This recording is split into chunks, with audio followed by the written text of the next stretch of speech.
오늘 맥주감사주일 설교 말씀 제목을 한번 따라해 보시겠습니다. 소제와 번제로 드리는 맥주절. 오늘 그 맥주감사주일로 우리 예배합니다. 구약의 맥주절을 따라 우리가 지키는 절기인데요. 구약의 맥주절은요 77절이라고도 불렸던 절기이고 6월절, 장막절과 함께 유대인들 이스라엘의 3대 절기에 해당하는 그러한 중요한 절기였습니다.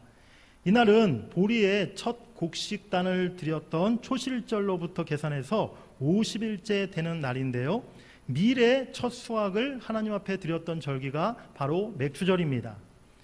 구약시대의 이 절기들, 그리고 이때 드렸던 제사의 방법들이 과연 오늘 우리들에게 어떤 의미가 있는 것일까? 오늘 맥주감사절을 맞아서 구약 맥주절에 드렸던 그 제사의 모습 속에서 오늘 우리가 깨닫고 행해야 할 영적 의미가 무엇인지를 생각해보고 또 그 말씀 속에 은혜를 나누는 귀한 시간 될 수 있기를 바랍니다. 우리 첫 번째로 따라해 보시겠습니다. 감사의 소제를 드리라.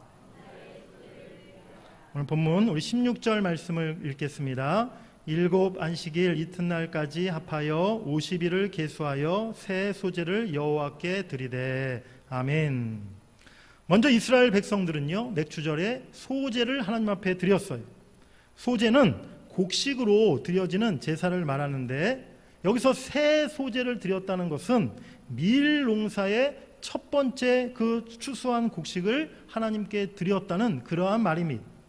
가장 처음 추수한 그 밀을 고운 가루로 빻아가지고 이제 누룩을 넣어서 떡 2개를 만들어 하나님께 제물로 드렸다라고 오늘 말씀하고 있어요. 이 소제에는 구속사적으로 여러 가지 신학적인 의미가 담겨 있습니다. 고운 가루로 했다는 것, 또 떡 2개를 드렸다는 것, 또 제물을 소제를 드릴 때 제사장이 흔들어서 그 제물을 하나님 앞에 드렸다는 것, 또 그 안에 누룩을 넣었다는 것, 사실은 이거 하나하나에 깊은 여러 가지 구속사적인 예수 그리스도와 관련된 그런 의미들이 포함되어 있어요.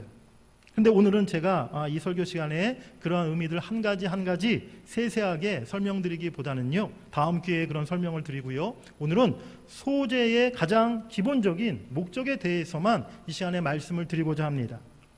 이스라엘의 농사에는 3가지 주요한 작물이 있었습니다. 우리 역대하 2장 15절 말씀을 한번 읽어보실까요? 내 주께서 말씀하신 밀과 보리와 기름과 포도주는 주의 종들에게 보내소서. 네, 이스라엘 사람들의 주된 농사는 우리나라처럼 쌀 농사가 아니라 밀 농사, 보리 농사, 그 다음에 기름, 이 기름이라는 것은 이제 올리브 농사를 말하는 것인데요, 그리고 포도주, 포도 농사, 이 4가지 주된 농사가 유대인들의, 이스라엘 백성들의 주된 그런 농사 작물들이었어요. 그 중에서 보리 농사의 추수는 4월 내지 5월경에 하였고요, 보리 추수가 끝남과 동시에 이제 밀 농사의 첫 번째 수확을 5월과 6월 달에 시작하였습니다. 그리고 그때부터 추수기가 계속 이어져서 이제 이삭 줍기로 한 10월경에 모든 한 해의 농사를 마무리하게 되었던 거죠. 이에 따라서 보리의 첫 열매를 드리는 절기가 구약의 초실절이라는 절기였고요, 밀의 첫 열매를 드리는 절기가 바로 맥주절이었습니다. 그리고 한 해의 모든 추수를 다 마치고 드렸던 절기가 수장절, 오늘날로 말하면 추수감사절에 해당한다라고 말할 수가 있는 것이죠. 우리 출애굽기 34장 22절 말씀 한번 읽어보실까요? 77절 곧 맥주의 초실절을 지키고 새말에는 수장절을 지키라. 아멘. 이처럼 맥주절은요 보리 추수를 모두 마침과 또 밀의 첫 수확을 함께 감사하는 그런 절기였습니다. 마침과 시작, 이 2가지 의미를 함께 담고 있었던 절기가 구약의 맥주절이었다는 거예요. 그런 의미를 담아서 오늘 우리도 맥주 감사절을 언제 지키느냐, 바로 1년의 절반을 보내고 남은 하반기를 시작하는 7월 첫째 주일에 우리가 오늘날 맥주 감사주일을 이렇게 지키고 있는 것이죠. 벌써 1년의 절반이 훅 지나갔습니다. 2023년도 세월이 참 빠르죠. 벌써 1년의 절반이 지나갔어요. 지난 우리가 상반기 6개월을 돌아보면서 정말 때를 따라 돕는 은혜로 우리와 함께 하신 하나님께 먼저 감사와 영광을 돌릴 수 있는 오늘 맥주 감사 주일이 될 수 있기를 간절히 바랍니다. 우리 먼저 그런 마음 담아서 하나님 앞에 감사의 박수 한번 돌려드리겠습니다. 하나님 감사합니다. 지난 6개월 은혜로 지키심을 감사합니다. 할렐루야. 그런데 여러분, 왜 오늘 우리가 굳이 그런데 구약의 이러한 절기들, 맥주절, 이러한 절기를 신약 시대를 살아가는 우리가 꼭 지켜야만 하는 것일까요? 맥주 감사 주일의 의미가 무엇입니까? 그저 감사에 대한 설교 한 편 듣고 또 감사헌금 얼마 드리려고 우리가 절기를 지키는 것입니까? 그렇지가 않다는 거예요. 감사절의 의미는요, 우리가 다시 한번 감사의 그 신앙을 다시 기억하고 회복하기 위한 데 있다는 사실을 여러분들이 깨달으시기를 바랍니다. 우리가 일상에 젖어 살아가면서 너무 하나님의 은혜를 잊고 살아가기 때문이라는 거예요. 은혜를 잊고 살아가다 보니까 감사하지 못하고 또 감사하지 못하니까 우리 삶의 기쁨도 만족도 누리지 못하고 우리가 살아가고 있다는 것이죠. 하나님이 우리에게 주신 감사 절기의 목적은 바로 그 잃어버린 감사를 되찾기 위함에 있다는 사실을 여러분들이 기억하시길 바랍니다. 무엇보다 오늘 맥주 감사주의를 보내면서 우리가 잊고 있었던 또 내가 놓치고 있었던 하나님에 대한 그 은혜에 대한 감사를 다시 기억하고 다시 찾는 여러분들이 될 수 있기를 간절히 바랍니다. 비록 우리 삶에 별다른 변화도 없고 또 새로운 발전도 없고 또 특별한 희망이 없는 것처럼 느껴진다 할지라도 사실 우리가 살아가고 있는 그 모든 하루하루의 일상들이 정말 큰 기적 같은 일들이고 또 하나님의 큰 은혜라는 사실을 이런 감사절을 통해서 우리가 다시 깨달아야 될 줄 믿습니다. 올해는 더더욱이나 우리가 그 일상의 은혜와 감사를 더 분명하게 느끼고 또 고백해야 되는 그런 해가 아닌가라는 생각을 가져요. 2019년 12월 8일 날 중국 우한시라는 도시에서 원인을 알 수 없는 폐렴 환자가 발생했습니다. 근데 그 환자의 병을 알아보니까 그것이 지금까지 밝혀지지 않았던 새로운 바이러스임이 밝혀졌어요. 그 바이러스의 이름을 그래서 2019년도에 생겼다고 해가지고 코로나19라는 이름을 붙였던 것이죠. 그런데 멀리 중국의 한 그 이름 모를 도시에서 그렇게 일어난 일로만 해외 토픽의 한 뉴스로만 생각했던 그 바이러스, 그 전염병이 순식간에 전 세계로 확산되었습니다. 우리나라에 2020년 1월 22일 첫 해외 입국자, 중국에서 입국한 한 사람이 첫 감염자로 발생했는데 2월까지 한 30명 정도 환자가 발생했습니다. 그래서 우리나라는 정부에서 잘 이 코로나 바이러스를 잘 방어하고 대처하고 있다. 우리나라는 그렇게 위험하지 않다라고 생각을 했었어요. 그런데 2월 말에 우리가 생각이 나지만 대구 경북의 그 신천지 모임에서 이 코로나 환자가 급속도로 확산되어 가지고 하루에 수천 명이 갑자기 확진자가 발생하게 되지 않았습니까? 처음에 한두 달이면 그래도 끝나겠지. 모든 사람들이 그렇게 생각했어요. 그런데 그 사태가 날이 갈수록 더 커져만 갔고 결국 코로나 유행이 한참 최고로 정점일 때는요, 하루에 수십만 명씩 그렇게 코로나 확진자가 발생하는 국가적인 위기를 우리가 맞기도 했습니다. 코로나가 처음 발생한 때부터 벌써 3년 6개월이 이제 지났습니다. 그동안 코로나 감염의 두려움 속에서 모든 우리가 일상생활을 다 멈추고 코로나가 걸렸든 안 걸렸든 모두가 격리된 채로 그렇게 집안에 갇혀 지내야만 했어요. 물론 아직도 코로나 바이러스가 완전히 다 사라진 것은 아니지만 그래도 우리가 그 길었던 코로나 어둠의 터널에서 이제 좀 빠져나왔다는 사실을 우리가 지금 느끼고 있는 줄 믿습니다. 지난 6월 1일 날 우리나라도 이제 코로나 엔데믹 선언을 했었죠. 코로나도 이제 독감과 같이 하나의 풍토병처럼 이제 우리가 대처할 수 있게 되었다라는 정부의 선언을 하였습니다. 지난 3년 6개월 여러분 모두가 또 우리뿐만이 아니라 우리 대한민국 백성들 다, 아니 전 세계 모든 사람들이 참 고생이 너무나 많았습니다. 우리 옆에 분들과 한번 인사 나누겠습니다. 코로나 때문에 그동안 고생 많으셨습니다. 네, 코로나 때문에 참 우리가 평생 경험해보지 못한 그런 여러 가지 고생 또 어려움을 많이 겪었어요. 우리 성도님들도 제가 볼 때 몇 분 기적적으로 코로나를 안 걸리신 특별한 케이스 그런 몇 분 빼놓고는 다 코로나 한 번씩 걸리시고 그래서 한 번씩 고생하시고 격리되시고 그런 일들을 우리가 다 겪었었는데요. 참 생각해보면 그 끔찍했던 그야말로 전쟁과 같은 그런 시간들 아니었습니까? 전쟁도 아마 그러진 못했을 거예요. 집안에 갇혀가지고 외출도 못하고 무슨 공습경보가 울린 것처럼 그렇게 우리가 집안에서만 지냈었잖아요. 그 가운데 우리를 그래도 하나님이 지켜주신 것에 대해 우리가 하나님 앞에 정말 큰 감사를 드려야 될 줄 믿습니다. 코로나는요, 우리 그동안 인간이 자랑했던 과학이나 의학이나 어떤 시스템들, 그것들이 참 아무것도 아니라는 사실을 다시금 우리에게 깨닫게 해주었어요. 질병과 그 자연 앞에, 그리고 조물주이신 하나님 앞에 우리 인간이 더 겸손해져야 한다는 사실을 우리가 다시 한번 깨닫게 된 줄 믿습니다. 그리고 무엇보다도 우리에게 주신 하루하루 일상의 소중함을 우리가 절실하게 깨닫게 된 줄 믿습니다. 집 밖을 자유롭게 다니고 사람을 만나고 학교를 다닐 수 있고 내가 직장 생활할 수 있고 또 내가 마음껏 내 사업장 문을 열고 일할 수 있는 것, 우리가 자유롭게 교회에 나와서 하나님을 예배하고 찬송할 수 있는 것, 이 모든 것들이 당연한 것이 아니라 하나님의 은혜였음을, 하나님의 보호하심이었음을 우리가 깨닫게 된 줄 믿습니다. 이스라엘 백성들이 보리 추수를 마치고 밀의 첫 번째 수확을 감사하며 맥추절을 지냈던 것처럼 우리도 2023년도 상반기를 은혜로 채워주심에 인도하심에 먼저 하나님 앞에 감사하기 원합니다.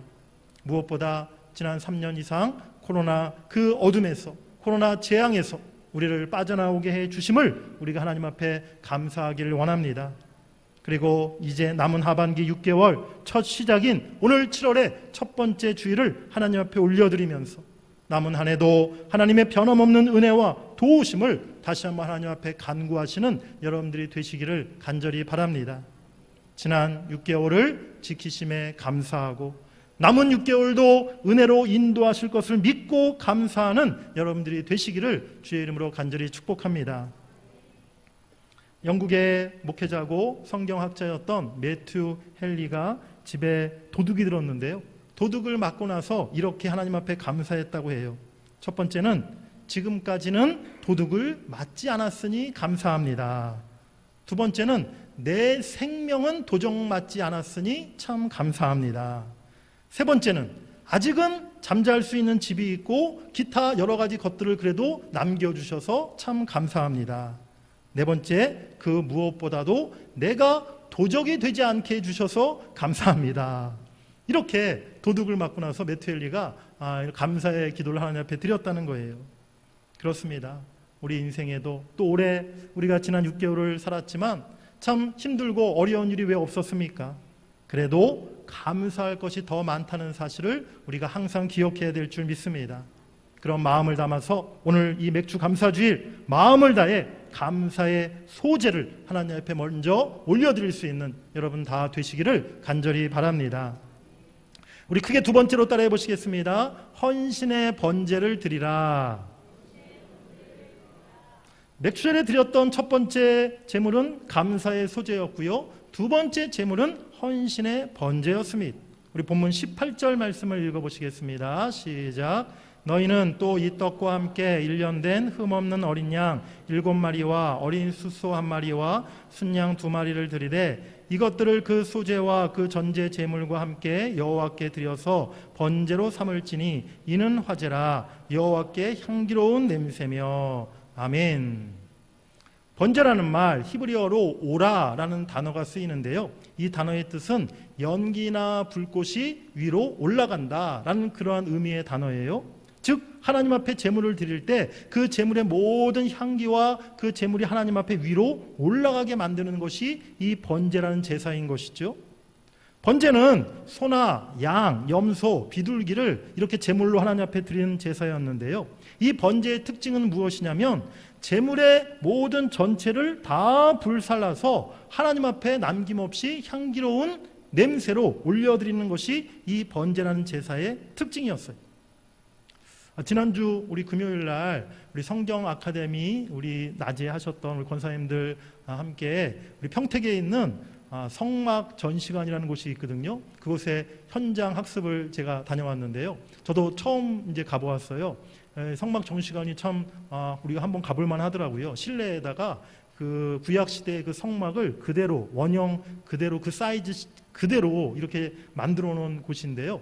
사이즈도 똑같고 또 거기 들어간 이제 재료도 최대한 그곳에서 그 구약 시대 성경에 기록된 대로 뭐 실이라든지 재료라든지 그런 것들을 최대한 그대로 살려서 그 성막을 이렇게 만들어 놓은 곳인데, 뭐 이 성막이 구약 시대 제단 번제단이라든지 또 언약궤라든지 그런 것이 뭐 금으로 또 만들어져 있지 않습니까? 그날 사실 이제 저희 아내도 같이 갔었는데요. 저희 아내가 그 설명해 주시는 목사님에게 물어보더라고요. 그 법궤를 막 가르치면서, 목사님 저 법궤 뚜껑이 진짜 금인가요? 네. 그래서 제가 옆에 푹 찔렀는데 저게 무슨 진짜 금이겠냐고. 네. 어쨌든 그렇게 실제 아주 거의 실제로 잘 이렇게 만들어 놨던데, 제가 다른 곳에서도 많은 감동을 받고 또 은혜를 받았는데, 처음에 딱 성막 입구에 들어가서 깜짝 놀랐던 것이 무엇이었냐면, 처음에 성막 이제 그 정문을 천막을 딱 들어가면 제일 먼저 위치하고 있는 것이 번제단이거든요. 오늘 설교의 내용에 나오는 이 번제를 드리는 번제단이 이렇게 크게 만들어져 있어요. 그런데 생각보다 그 크기가, 번제단 크기가 엄청나게 크더라고요. 뭐 우리 아래 강대상보다도 한 2배, 3배 정도 더 크게, 높이도 높게 이렇게 올라가 있고, 그 번제단 크기가 되게 크게 있던데, 제가 생각해 보니까 그 정도 크기가 돼야 맞겠구나 라는 생각을 제가 딱 가졌어요. 왜 그러냐면 그 번제를 드릴 때 뭐 염소나 비둘기를 드리는 제물도 있었지만 양이나 소를 드리는 제물도 분명히 있었거든요. 그러니까 소 한 마리를 진짜 전체를 거기다 불태워 드리려면 진짜 번제단이 이 정도 사이즈는 돼야겠구나 라는 생각이 들었어요. 성막 안에 한쪽에는 테이블들이 막 있는 거예요. 그 테이블들이 뭐 하는 곳이냐면, 구약시대 때 제사를 드릴 때 이제 제사를 드리러 온 사람들이 소나 양이나 염소 제물을 갖고 오면 먼저 그 테이블에서 제물을 뭐 그냥 산채로 드릴 수는 없으니까 먼저 제물을 죽인 다음에 제물에 그 고기를 다 각을 뜨는 것이죠. 피를 뽑고 내장을 제거하고 각을 떠서 이제 그 고기를 그 번제단에 제사장에게 바쳤다는 거예요. 그런 모습들이 이제 다 그 성막 전시관에 그대로 이렇게 다 전시가 되어 있더라고요. 그렇습니다. 바로 이 번제는요, 그 제물의 종류가 뭐 소, 양, 염소, 비둘기 종류는 달랐지만 그 드리는 방법은요, 다 그 제물 전체를 그 번제단에 불살라 드리는 것으로 똑같은 방식이었다는 거예요. 우리 레위기 1장 9절 말씀 한번 읽어보시겠습니다. 제사장은 그 전부를 제단 위에서 불살라 번제를 드릴지니 이는 화제라, 여호와께 향기로운 냄새니라. 아멘. 번제 외에 다른 제사들은 희생 제물의 그 고기 일부를요, 제사장 몫으로 취하거나 또 제사를 드리러 온 사람들이 그 일부를 취하도록 하였어요. 그런데 이 번제만큼은 그 제물 전체를 하나님 앞에 남김없이 다 불살라 드리도록 하였다는 사실입니다. 결국 번제의 의미는 하나님께 제물 그 전체를 드림과 동시에 제사를 드리는 그 사람이 내 자신의 전부를 하나님 앞에 드립니다 라는 것을, 온전한 헌신을 상징하는 그런 제사였다는 사실을 우리가 깨달아야 될 줄 믿습니다. 구약의 번제가 상징하는 것은 크게 두 가지입니다. 첫 번째는 예수 그리스도와 관련돼서 바로 그리스도께서 우리 죄인들을 위하여 십자가 위에서 자신을 하나님 앞에 온전한 희생 제물로 바쳐서 구속 사역을 완성하셨음을 의미하고 있어요. 두 번째, 우리 성도들과 관련해서는 우리 모든 성도들이 내 자신을 하나님 앞에 온전한 산 제물로 바쳐야 할 것임을 의미하는 것이 바로 구약의 번제임을 우리가 기억해야 될 줄 믿습니다. 하나님의 아들이신 우리 예수님, 우리들의 죄사함을 위해서 십자가에서 자신의 모든 것을, 몸과 또 피와 물을 남김없이 다 쏟으시고 희생하셨어요. 우리 히브리서 10장 11절부터 14절 말씀을 같이 한번 읽어보시겠습니다. 매일 서서 섬기며 자주 같은 제사를 드리되 이 제사는 언제나 죄를 없게 하지 못하거니와 오직 그리스도는 죄를 위하여 한 영원한 제사를 드리시고 하나님 우편에 앉으사 그가 거룩하게 된 자들을 한 번의 제사로 영원히 온전하게 하셨느니라. 아멘. 예수님의 한 번의 제사, 즉 예수님이 십자가에 한 번 죽으심, 그것이 구약의 어떤 제사가 이루지 못했던 완전하고 영원한 속죄를 이루었다라고 성경은 말씀하고 있습니다. 예수님께서는 자신이 직접 그 십자가에서 번제의 제물이 되어 주심으로 바로 우리의 모든 죄를 다 속량하시고 우리를 영원한 구원으로 인도하신 줄 믿습니다. 예수님께서 십자가에서 그 번제의 의미가 무엇인가를 우리에게 잘 나타내 보여주셨다는 거예요. 따라서 하나님의 백성되고 하나님의 구원받은 자녀된 우리들은 하나님과의 관계에 있어서 내 가진 모든 것, 내 삶 전체를 하나님 앞에 드리고 온전한 헌신의 삶을 우리가 살아가야 될 줄 믿습니다. 사랑하는 여러분들, 언제부턴가 우리의 신앙이 좀 변질된 것 같다는 생각이 들지 않습니까? 언제부턴가 하나님 앞에 늘 무엇을 받기만을 바라는 그러한 마음, 그러한 모습이 우리에게 있지 않습니까? 하나님을 위해서 내가 무엇을 할 것인가? 내가 하나님을 위해서 무엇을 희생하고 무엇을 드리고 무엇을 헌신할 수 있을까? 거기에 대한 생각은 하지 않고 그저 오직 하나님께서 또 나에게 무엇을 주실까? 하나님께 내가 무슨 선물을 받을까? 그것만 우리가 생각하고 있지는 않습니까? 사람 사이 관계에서도요, 늘 받기만 바라고 줄 모르는 사람은요, 얄밉고 정이 가질 않아요. 자기는 한 번도 밥 한 번 사지 않으면서 만날 때마다 밥 사달라고 하는 그런 친구, 여러분들 주위에는 혹시 없으십니까? 네, 진짜 마음 같아서는 친구 안 하고 싶어요. 네, 친구 절교하고 싶어요. 그런 얄밉고 정이 안 가는 사람들이 있더라는 거예요. 지금 우리는 하나님과의 관계에 있어서 과연 나는 하나님을 위해, 하나님의 나라를 위해 내가 무엇을 드리고 무엇을 헌신하고 있는가? 그저 나는 하나님께 늘 받기만을 원하는 그러한 신앙의 모습은 아니었는가? 우리 자신을 돌아봐야 될 줄 믿습니다. 성경에서 참된 번제를 드렸던 여러 믿음의 사람들이 있어요. 첫 번째는 아브라함의 번제를 우리가 기억합니다. 정말 눈에 넣어도 아프지 않고 또 내 생명보다도 더 귀한 100세 낳은 이삭을 아브라함은 하나님의 명령에 따라 그 이삭을 번제물로 바쳤다는 거예요. 사르밧 과부의 번제를 우리가 또한 기억합니다.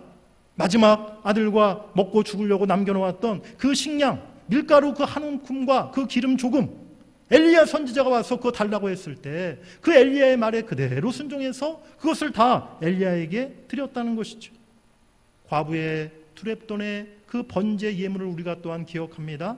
그는 주의 성전에 나와 하나님 앞에 참으로 감사하는 마음을 당해서 자신의 남은 생활비 전부였던 그 두렙돈을 하나님 앞에 아낌없이 봉헌하였던 여인이었던 것이죠. 번제로 드려지는 삶, 우리의 가진 모든 것을 하나님 앞에 드린다, 이 의미가 과연 여러분 무엇이라고 생각하십니까? 이것이 무슨 나의 집과 내 부동산, 내 예금 통장, 전 재산을 다 팔아서 교회에 다 헌금으로 바쳐야 된다는 그런 의미입니까? 네, 그렇지 않습니다. 이거는 뭐 어떤 사이비 이단에서 말하는 그러한 주장이고요. 우리 정통 교회에서는 그런 이야기를 하는 게 아니에요. 그렇다면 번제의 의미가 과연 무엇일까요? 우리의 가진 소유 그 어떤 것보다 우리가 하나님을 가장 사랑해야 된다는 거예요. 하나님이 가장 우선이 돼야 한다는 그런 의미라는 사실을 여러분들이 이 시간 깨달으시길 바랍니다. 아브라함과 사르밧 여인과 가난한 과부가 바로 그와 같은 믿음을 가졌던 것이죠. 자신의 외아들보다도 내 남은 식량 전부보다도 내 생활비보다도 하나님과 하나님의 약속의 말씀을 더 귀중히 여겼고 그것을 더 굳게 믿었기에 그들이 그것을 하나님 앞에 번제로 드릴 수가 있었던 것입니다. 하나님, 내가 하나님을 위해서, 주님을 위해서 다 할 수 있지만 그것만큼은 하나님 제가 안 돼요. 그것만큼은 제가 못합니다. 라고 생각하는 어떤 부분이 우리에게 있지 않습니까? 제가 예전에 한 교회에 있을 때 한 집사님이, 제가 담당하는 교구의 집사님이 한 달에 꼭 한 번씩 주일 예배를 빠지시는 거예요. 그래서 제가 그 이유가 궁금해서 어느 날 그 집사님에게 여쭤봤죠. 집사님, 매주 이렇게 교회 잘 나오시다가 왜 꼭 한 달에 한 번씩 그렇게 정기적으로 주일 예배를 빠지시나요? 혹시 무슨 사정이 있으신가요? 제가 이렇게 조심스럽게 여쭤봤더니요, 그 집사님이 이렇게 말씀하시더라고요. 목사님, 사실은요, 제가 그분 때문에 어쩔 수가 없어요. 제가 한 달에 한 번 꼭 그분 때문에 이렇게 주일날 교회를 못 옵니다. 처음에 그렇게 얘기하시길래 그분이 도대체 뭐 주님을 말씀하시는 건가? 뭐 예수님이 교회에 한 달에 한 번씩 쉬라고 하신 건가? 그분이 누군데요? 그랬더니 그분이요, 그 이 있잖아요, 저의 남편이요. 그 집사님이 그러시더라고요. 그 남편분도 사실은 교회 집사님은 아니셨지만 그래도 교회 이렇게 한 번씩 오시는 분이셨는데, 그 남편분이 등산을, 그렇게 산을 좋아하신다는 거예요. 그래서 꼭 한 달에 한 번 정기적으로 이렇게 전국에 멀리 있는 산을 가시는데, 그때마다 꼭 아내, 그 부인 집사님과 같이 가기를 원하시더라는 거죠. 그래서 그 부인 집사님 남편의 그 마음을, 그 요청을 거절하지 못해서 한 달에 한 번씩 주말에 주일을 끼고 그렇게 등산 가는 바람에 한 달에 한 번씩 주일날 예배를 못 왔다라고 그 집사님이 얘기를 하시더라고요. 그분이 주님보다 더 우선이셨던 거죠. 목사님, 하나님, 저는 다른 예배는 다 나올 수 있지만 새벽 기도는 저는 죽어도 나올 수가 없습니다. 저는 아침잠이 많아가지고요, 새벽 기도 한번 나왔다가는요, 하루를 그냥 통째로 제가 다 망쳐버립니다. 저는요, 다른 헌금은 다 하겠는데 제가 사실 11조는 도저히 못하겠어요. 소득의 10분의 1을 드리는 거, 이거 너무 과한 거 아닌가요? 우리 아이들 대학 진학하고 명문대 보내는 일, 제가 그것만큼은 양보할 수가 없습니다. 고3이 됐으면 교회보다 공부가 우선이 아닙니까? 여러분들, 이 밖에도 우리가 생각해 보면요, 우리에게 여전히 우리들을 위해, 우리 자신을 위해 아끼고 있는 것이 너무나 많더라는 것입니다.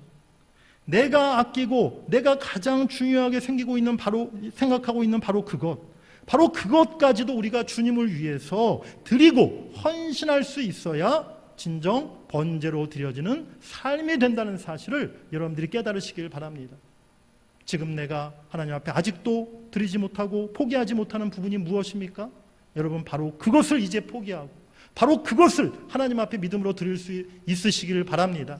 그리할 때 우리의 삶 전체가 하나님 앞에 아름다운 번제로 드려지는 그러한 아름다운 복된 삶이 될 줄 믿습니다.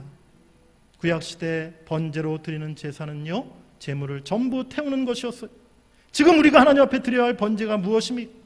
나의 가장 귀한 것을 드리고 우리의 삶 전체가 하나님이 기뻐하시는 거룩한 예배의 삶이 되도록 하는 것, 이것이 이 시대에 우리가 하나님 앞에 드리는 번제 제사인 줄 믿습니다. 우리 로마서 12장 1절 말씀 같이 크게 읽겠습니다. 시작. 내가 하나님의 모든 자비하심으로 너희를 권하노니 너희 몸을 하나님이 기뻐하시는 거룩한 산 제물로 드리라. 이는 너희가 드릴 영적 예배니라. 아멘. 사랑하는 여러분들의 모든 삶이 정말 하나님 앞에 거룩하게 드려지는 영적 예배가 되시기를 주의 이름으로 간절히 축복합니다. 세 번째로 따라해 보시겠습니다. 이웃과 함께하는 맥주절. 우리 22절 말씀 읽겠습니다. 너희의 땅에 곡물을 벨 때에 반 모퉁이까지 다 베지 말며 떨어진 것을 줍지 말고 그것을 가난한 자와 거류민을 위하여 남겨두라. 나는 너희의 하나님 여호와이니라. 아멘. 하나님은 우리끼리만, 또 홀로만 즐거워하는 그런 절기를 원하시지 않으셨어요. 연약한 이웃과 함께 나누고 함께 즐거워하는 그런 절기를 하나님은 원하신 줄 믿습니다. 그래서 보리와 밀을 거둘 때에 땅이 없고 거둘 곳이 하나도 없는 그러한 가난한 자들, 나그네들, 고아와 과부들을 위해서 그 추수, 곡물을 남겨두라고 하나님이 말씀하신 것이죠. 우리 마지막으로 히브리서 13장 16절 말씀 읽겠습니다. 오직 선을 행함과 서로 나누어 주기를 잊지 말라. 하나님은 이 같은 제사를 기뻐하시니라. 아멘. 하나님께만 제물을 드리고 끝나는 그러한 제사가 아니라 우리의 삶 속에서 이웃들에게 선을 행하고 나누고 베푸는 것들, 바로 이것이 또 하나의 제사요, 하나님이 기뻐하시는 제사임을 여러분들이 기억하시길 바랍니다. 이번 우리 맥주 감사절도 우리 교회와 우리들이 이웃과 이 지역을 향해서 나누고 섬길 수 있는 것이 무엇일까를 생각하고 우리가 기쁨으로 나누고 베풀 수 있는 이번 맥주 감사절 될 수 있기를 간절히 바랍니다.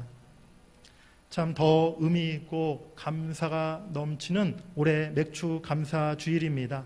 먼저 우리가 감사의 소재를 하나님 앞에 드릴 수 있기를 원합니다.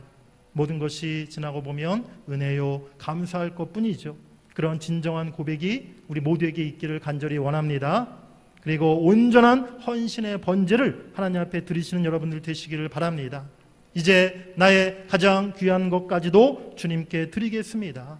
내 남은 삶 주님 뜻대로 살겠습니다. 하나님께 아름다운 번제로 드려지는 그러한 삶을 내가 살아가겠습니다. 그렇게 믿음으로 결단하시는 이 시간 되시기를 간절히 바랍니다. 하나님은 지금도 우리들의 중심을 보십니다. 하나님이 기뻐 받으시는 그러한 감사의 예배, 헌신을 통해서 하나님의 더 큰 은혜와 축복이 여러분 삶에 또 남은 2023년도 남은 한 해 여러분들에게 가득 임하기를 주의 이름으로 간절히 축원합니다.